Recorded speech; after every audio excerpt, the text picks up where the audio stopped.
안녕하세요, 이채영입니다. 오늘은 땅 보러 다니는 법에 대해 알아보겠습니다. 전원주택을 짓자면 우선 땅부터 있어야 하겠죠. 여기서는 농사를 짓는 목적이 아닌 거주만을 목적으로 하는 경우, 즉 귀촌에 대해서만 설명하겠습니다. 농사 목적의 땅은 사용 목적에 따라 완전히 다른 방법으로 땅을 찾아야 하기에 여기서 다루기는 적합하지 않습니다. 땅을 보러 나서기 전에 먼저 어떤 땅이 필요한지 스스로 진단해 보는 것이 중요합니다. 첫째, 도시에서 얼마나 떨어질 것인가를 생각해 봐야 합니다. 어떤 이유로든 시골로 내려가서도 도시로 자주 와야 하거나 도시의 사람들이 전원주택으로 자주 방문해야 한다거나 한다면 도시로부터 너무 멀어지면 안 되겠죠. 실질적인 거리가 얼마나 떨어져 있는가 보다 자동차나 대중교통 등으로 걸리는 시간으로 생각해 두는 것이 좋습니다. 즉, 도시로부터 몇 시간 거리 안쪽이어야 한다 이렇게 정하는 거죠. 같은 조건이라면 도시에서 가까운 쪽이 여러모로 좋겠지만 도시에 가까운 땅은 당연히 가격이 비쌉니다. 그러므로 스스로 판단했을 때 굳이 도시에 가깝지 않아도 된다면 선택 가능한 땅의 폭이 넓어지고 가격도 싸게 구할 수 있습니다. 둘째, 얼마나 큰 땅이 필요할지 생각해야 합니다. 이것은 얼마나 큰 마당을 가지고 싶은가를 고민하는 것입니다. 30평 정도 집을 짓는 것을 가정한다면 땅은 100평이 최소입니다. 이보다 땅이 더 적으면 마당은 거의 없는 것이나 마찬가지가 됩니다. 200평이 넘는 경우는 특별히 큰 마당이 필요한 경우가 될 것입니다. 그러므로 대부분의 사람들은 100평에서 200평 사이의 땅을 고르게 됩니다. 이 부분은 땅을 보러 다니면서 마음에 드는 집들이 보이면 지도상에서 주소를 확인하여 해당 땅의 넓이를 확인해 볼 수 있습니다. 도시와의 거리와 땅의 크기가 결정되었으면 이제 땅을 보러 나서야 할 때입니다. 지도를 놓고 어느 지역이 좋을지 가늠해 봅니다. 살고 있는 도시와의 거리를 고려하여 위치를 살펴보면 됩니다. 보통 고속도로 IC를 기준으로 보는 것이 일반적입니다. 대부분의 전원주택 전문 부동산은 고속도로 IC 근처에 위치합니다. 몇 개의 IC를 정했으면 네이버나 다음 지도 사이트에서 해당 IC를 확대한 다음 부동산이라고 검색합니다. 그림처럼 IC 주변에 부동산들이 다수 표시되면 그곳을 목표 지역으로 하고 가시면 됩니다. 잘 검색이 안 되면 영역을 좀 더 넓혀서 해보시면 됩니다. 요즘은 많은 부동산들이 인터넷 사이트를 운영하고 있습니다. 지도에서 나오는 부동산 이름을 인터넷에서 검색하여 해당 부동산 사이트를 한번 보고 가는 것도 좋은 방법입니다. 다만 거의 모든 부동산 업소 사이트들은 정확한 땅의 위치를 보여주지 않습니다. 대략 면 단위로만 분류가 되어 있고 주소가 없습니다. 땅이라는 것이 위치가 가장 중요한데 그걸 보여주지 않으니 사실 사이트는 봐도 별 도움이 안 됩니다. 직접 방문해 보는 수밖에 없는 것이죠. 주소를 공개하지 않는 이유가 있겠지만 사실 땅 보러 다니는 사람 입장에서는 매우 불편합니다. 그래도 방법이 없습니다. 전화를 해도 물건의 주소는 잘 알려주지 않습니다. 직접 방문하라고 하죠. 그러니 일단 방문해야 합니다. 방문을 하시면 진지하게 문의하셔야 합니다. 무슨 말인가 하면 그냥 구경이나 온 사람처럼 보이면 안 된다는 말입니다. 도시 아파트 부동산들은 아주 가까운 곳에 있는 물건만 취급하지만 시골 부동산은 10km, 20km 떨어진 땅도 취급합니다. 그래서 물건을 보여주는데 상당한 노력이 들어갑니다. 쉽게 말해서 차에 기름도 써야 하고 상당한 시간도 써야 하는 거죠. 그러니 구경이나 온 것처럼 보이면 가까운 물건 몇 개 보여주고 말게 됩니다. 해당 지역에 있는 여러 부동산들을 다 방문해 봐야 합니다. 시골 부동산들은 서로 매물을 공유하지 않습니다. 업소마다 다른 물건들을 가지고 있으니 다 가보는 것이 좋습니다.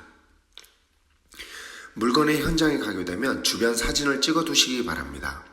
가능하면 동영상으로 찍어 두시는 것이 좋습니다. 여러 군데 다니다 보면 나중에 기억이 잘 안 납니다.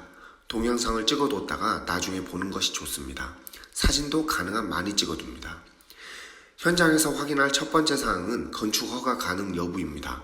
동행한 부동산에게 건축 허가에 문제 없는지 문의하십시오. 추후에 따로 또 확인해야 하지만 일단 물어보세요.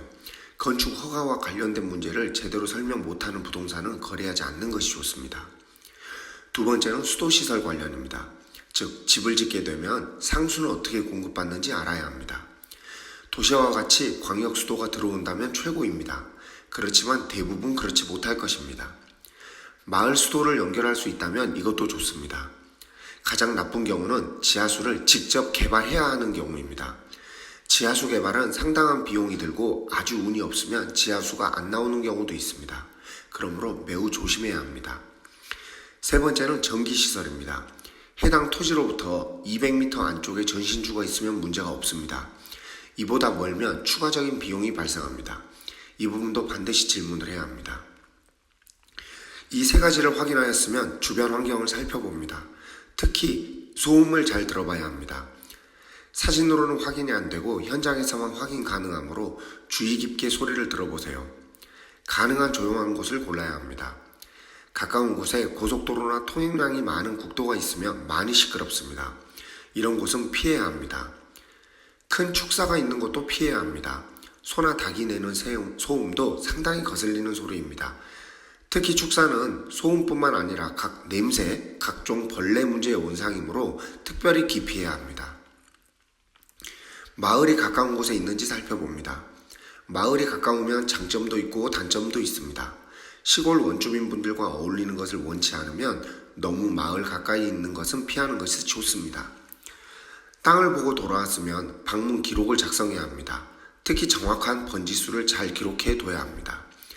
각종 사진과 동영상도 잘 분류해서 보관해 둡니다. 어느 정도 방문 기록이 쌓이면 여러 번 다시 검토해보고 다시 방문해 볼 땅을 고릅니다. 재방문 시에는 부동산을 이용해도 되지만 이제 번지수를 알고 있으므로 직접 가보셔도 됩니다. 가능한 한 시간을 두고 여러 번 가보는 것이 좋습니다. 네이버나 다음 지도에서 위치를 확인하고 위성사진도 보고 로드뷰도 확인해 보세요. 현장에서 못 보는 것을 지도에서 볼 수 있습니다.